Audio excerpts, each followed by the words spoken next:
लेकिन जिस तरीके से बांग्लादेश ने 200 मीटर की दूरी पर ड्रोन्स को तैनात किया है, ऐसे में यह कानूनन उल्लंघन है। ऐसे में तुर्की और बांग्लादेश जैसी कंट्रीज भारत की ताकत को अगर हल्के में लेने की सोच रहे हैं, तो उनके लिए अंजाम बहुत ही बुरा हो सकता है।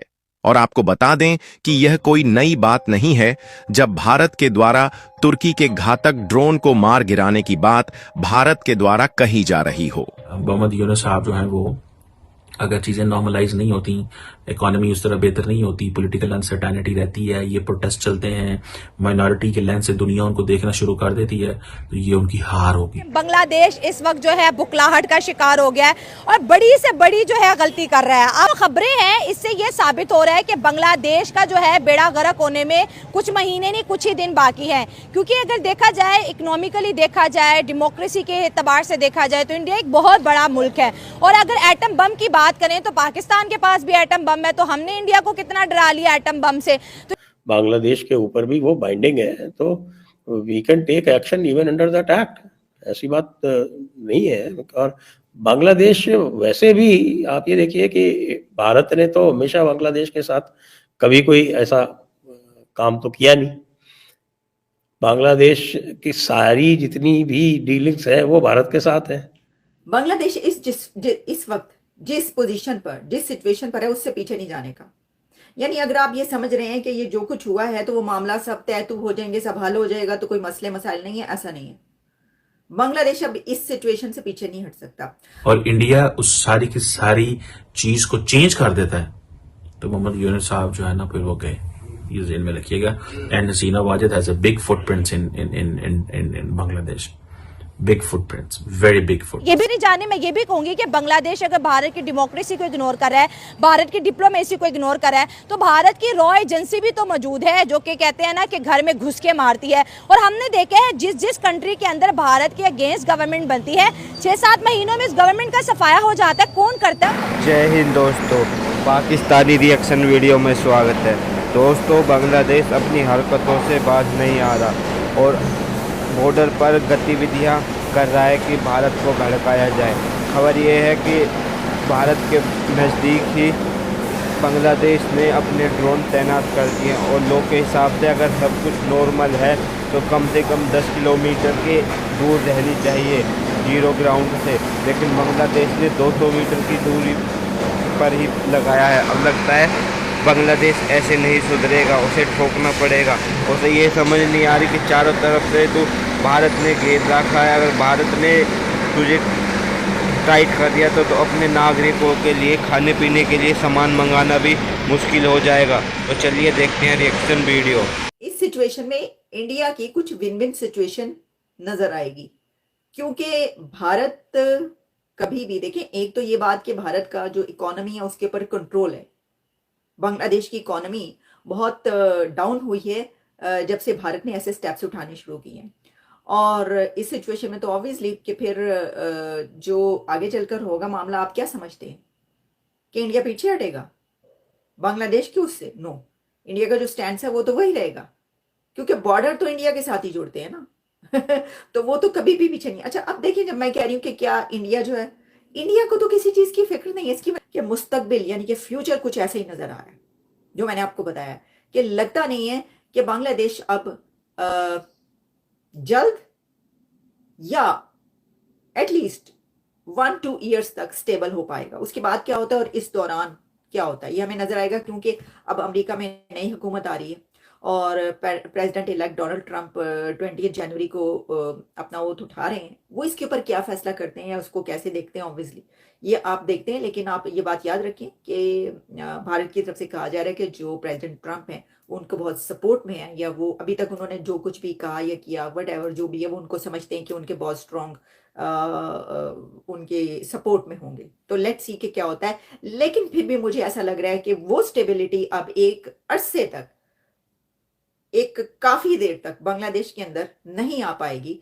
जो कि पहले थी। बांग्लादेश इस वक्त जो है बुकलाहट का शिकार हो गया है और बड़ी से बड़ी जो है गलती कर रहा है। अब खबरें हैं, इससे ये साबित हो रहा है कि बांग्लादेश का जो है बेड़ा गर्क होने में कुछ महीने नहीं कुछ ही दिन बाकी हैं। क्योंकि अगर देखा जाए, इकोनॉमिकली देखा जाए, डेमोक्रेसी के एतबार से देखा जाए तो इंडिया एक बहुत बड़ा मुल्क है।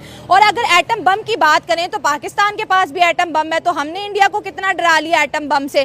तो ये अवाम तक ये खबर भी पहुंचाएगी, उनका रिएक्शन भी लेंगे। दूसरी जाने मैं ये भी कहूंगी कि बांग्लादेश अगर भारत की डेमोक्रेसी को इग्नोर कर रहा है, भारत की डिप्लोमेसी को इग्नोर कर रहा है, तो भारत की रॉ एजेंसी भी तो मौजूद है जो कि कहते हैं ना कि घर में घुस के मारती है। और हमने देखा है जिस जिस कंट्री के अंदर भारत के अगेंस्ट गवर्नमेंट बनती है, 6-7 महीनों में इस गवर्नमेंट का सफाया हो जाता है। कौन करता है और कहां से गैबी मखलूक आती है? बांग्लादेश को क्या साम सूंघ गया, ये इनके सितारे उल्टे हरकत कर रहे हैं। आपने बोला कि दुनिया का हर मुल्क इस वक्त जो है इंडिया की मार्केट में एंटर होना चाह रहा है। बांग्लादेश इंडिया को एटम बम बना के धमकी दे रहा है। नहीं, उनका एक प्रोफेसर इस तरह कर रहा है। हाँ, तो और बांग्लादेश की मीडिया के अंदर भी ये चीजें बड़ी सीरियसली ली जा रही है। प्रोफेसर साहब ने ऐसे तो नहीं ना बोल चले, दिया। उनके पास पैसा आ रहा है, अभी उनका दिमाग खराब हो रहा है। बांग्लादेश अभी उड़ेगा हवा में। हाँ, जिस तरह 1960 में शायद हमारे पास था।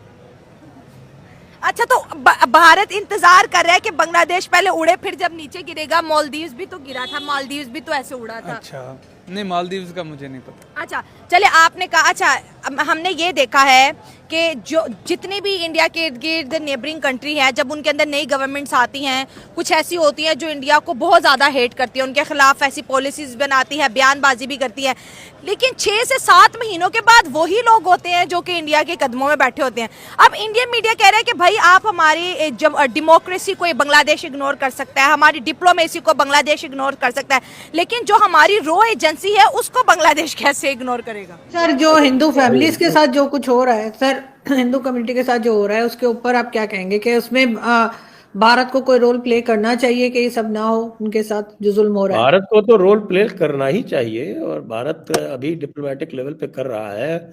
और जो एक वो लियाकत नेहरू पैक्ट हुआ करता था 1950 का, that pact is still good in the sense कि वो पैक्ट जो है वो आज भी दोनों के बीच में कायम है।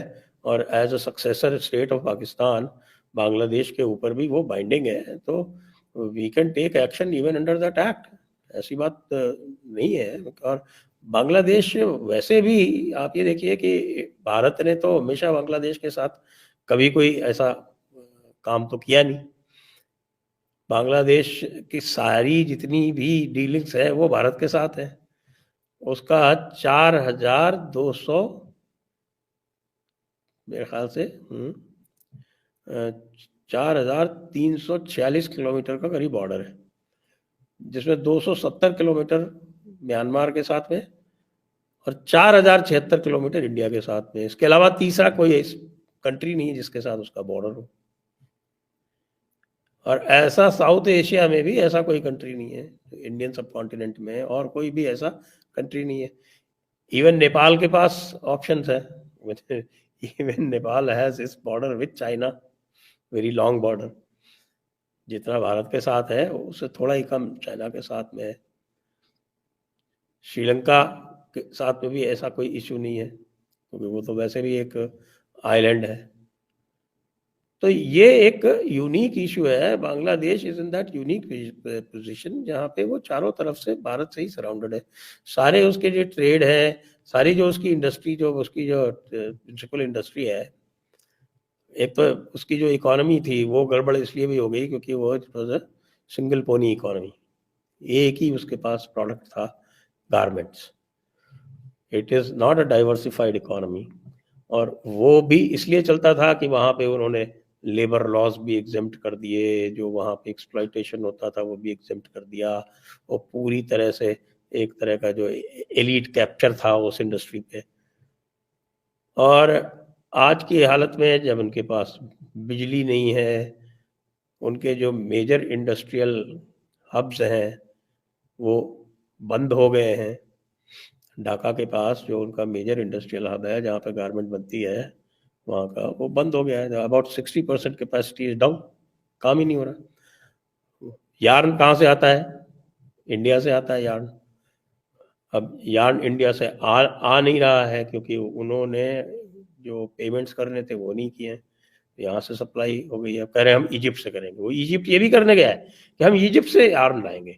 लाओ भाई, तुम इजिप्ट से आर्म बना के लाके और उसके बाद अगर कंपेटिटिव हो सकते हो तो हो जाओ, लेकिन इंडिया की भी जो बड़ी बड़ी चेन्स हैं टेक्सटाइल की, जैसे रेमंड्स है, बिरला ग्रुप की बहुत बड़ी चेन है, वो बांग्लादेश में मैन्युफैक्चर करती थी। They shifted out, come back to India. India में इन लोगों को, कि बांग्लादेश में इनका क्या था कि भाई कोई लेबर नहीं, कोई यूनियन नहीं, कोई कुछ नहीं, और पूरी तरह से आप लेबर को एक्सप्लॉइट कर सकते हो, लो वेजेस हैं, सब है, तो इसलिए से इनको आसान पड़ता था। और केवल ये करना पड़ता था कि जो वहाँ का एलीट है उसके साथ में अपना ठीक ठाक से रखो, और बाकी they will take care of everything.